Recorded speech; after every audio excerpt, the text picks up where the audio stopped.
Today in the Boot Guide, we're doing the follow-up video to the Thorogood OMNI.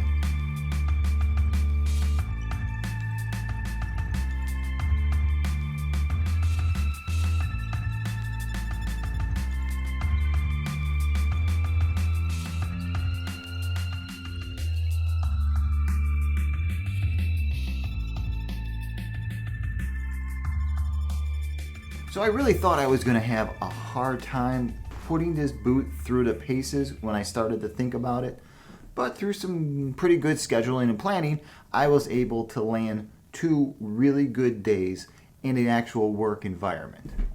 So first off, I gave the boot to a really good buddy that's a senior lead mechanical engineer who does really long shifts. I gave him the boot for 24 hours, said, listen, wear it, destroy it, do what you need to do. And you know what? He did it for me. He did a lot of walking on those days, a lot of bending, a lot of crouching down, a lot of having to move from environment to environment where having a boot like this really excelled. So what he reported back to me is that it's extremely comfortable. The leather is extremely soft. It's easy to get on and off, which is usually something nobody ever really tells you, but because he works really long shifts, sometimes throughout the day he likes to take his boots off. So getting it on and off in a flash, if an alarm should go off, he needs to get out there. So it was very easy getting it on and off, and he really liked that. The waterproof barrier, he didn't get a chance to test because he's not in that type of environment where he's dealing with water at all. In fact, if there's water, he's got a big problem. And since he didn't have any big problems, we didn't get to test that part. Now, the second bit I got to do is I got to spend a day with a buddy that's an electrician. Now, it wasn't a full day. It was only a 5-hour shift.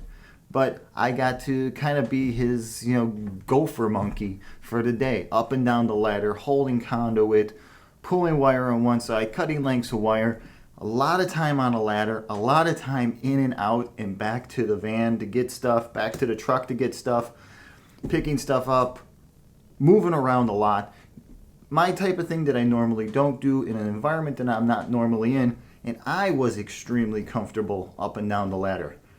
I'd say my longest stretch of actually standing on a ladder in one place was probably 10 to 15 minutes. Not really that long, not as long as he stood on a ladder. He was on the ladder at one time for like 45 minutes working on something while I kept going and getting him what he needed. So as I was running around in this, I felt it was extremely comfortable. Flexing and bending was not a problem. At no time did I ever feel the steel toe cutting in if I was down on the ground picking stuff up, or if I was working on something on the floor in order to bring it up to him kind of built already. Didn't have any problems. Now, my other buddy who spent the day in this boot, he also mentioned that as he was crouching down, he never felt the steel toe cutting in at any point. So as far as the quality and the materials that they put into this thing, the leather, like I said, is extremely soft. And after a week of wearing, you can see that the memory is already happening to the tongue. Since it is a sewn up, gusseted tongue, usually these are really hard to break in, but Thorogood used really soft leather built into the Extremes liner. And because of the way it's designed and sewn together, it folds back into place rather easily, and it happens rather quickly. On most boots that have a tongue like this is something that actually takes some time, and this is actually a major complaint because a little piece will get bent in the wrong spot and you got to stop and adjust your boot. Never had any problem with this. So when it came to the Extreme liner, the way I tested it out was first day out with it, I went out and I checked some of the duck blinds. I walked around a little river that I'm usually by. Spent some time actually going in and out of the water, crossing the rocks, getting the boot wet, standing in the water. At no time did I get any seepage. And later on that day, about the only thing I had was sweat inside the boot. Since it's been pretty warm this past week in Chicago during this testing period, there's not been a lot of cold weather. I can't speak to any sort of insulation properties, even though it's not insulated. I always wear wool socks. I always wear good socks, so my feet were never cold in and out on the one day I spent working with my electrician buddy. Now, my last day of testing this boot was an extremely long walk from my recording space here down to the lakefront, which kind of boils down to about a 5-mile walk in one direction. And then I walked around a bit. Now, I put about 10 miles in one day on this pair of boots. And sure, it was leisure time and I wasn't working and I wasn't hustling and I didn't need to feel forced to really move around a lot, where you kind of move your foot in strange directions and whatnot, and you start to feel parts of the boot when they're new.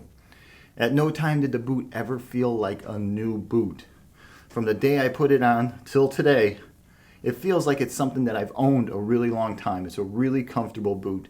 The steel toe never cutting in. So as you can see, the leather is extremely soft. That's from my one day of working with my electrician buddy. I kind of kicked a few things and just tore right into the leather. It was not intentional, but just kind of moving stuff around to get it out of the way.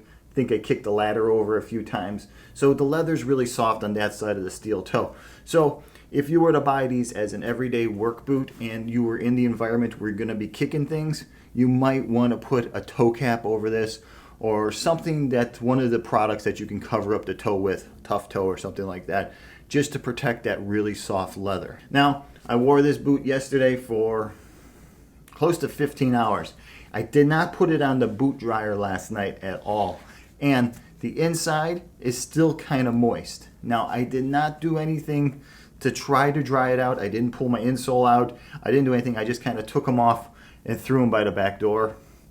Not the best place for me to keep a pair of boots. Normally don't do it. I just needed to see how much moisture was really left inside here. Would it flash out? Would they be dry the next day? And you know what? They're not. Now, mind you, I was in a lot of water. It never leaked, but what's inside, the wetness that's in there, that's all sweat. After the week 2, you can see that the insole is starting to take on the shape of my foot.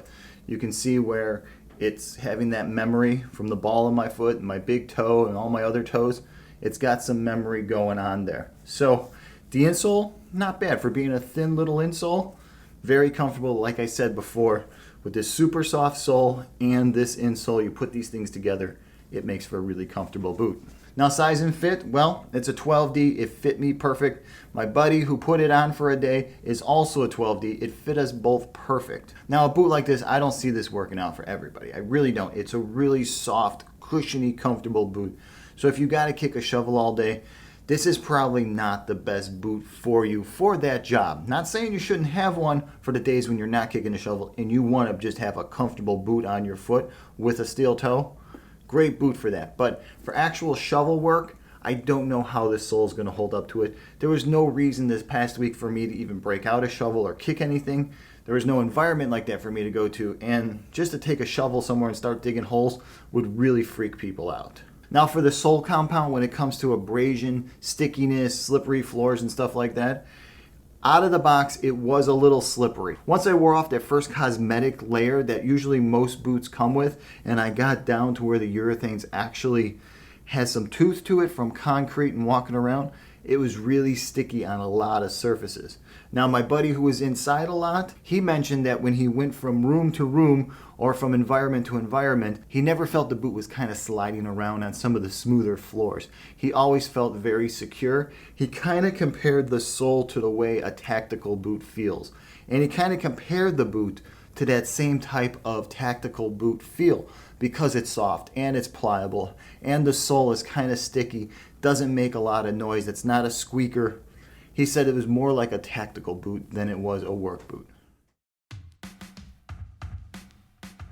So that's the 6-inch steel toe waterproof OMNI by Thorogood. Depending on the time that you're seeing this video, these boots might be on the market, they might not be on the market yet. So when a pair of these becomes available and they are on the market and they're in rotation and whatnot, I'll do another review based off of those numbers. So I can give you stock numbers, so I can tell you the difference between non-steel toe and steel toe and the sizing on production models. Hey, if you're interested in knowing more about the OMNI, or if you're just interested in knowing more about Thorogood's American-made boot line, please shoot me over an email, ask me some questions about the company. Please don't forget to hit my subscribe button below. It really helps out. And if you're interested, you can always follow me on Instagram and Twitter. And if you should have any questions about footwear, work footwear, outdoor footwear, or just sizing and fitting on a pair of boots, feel free to shoot me over an email. All right, until the next time, I'm the Boot Guy. Thanks a lot for watching.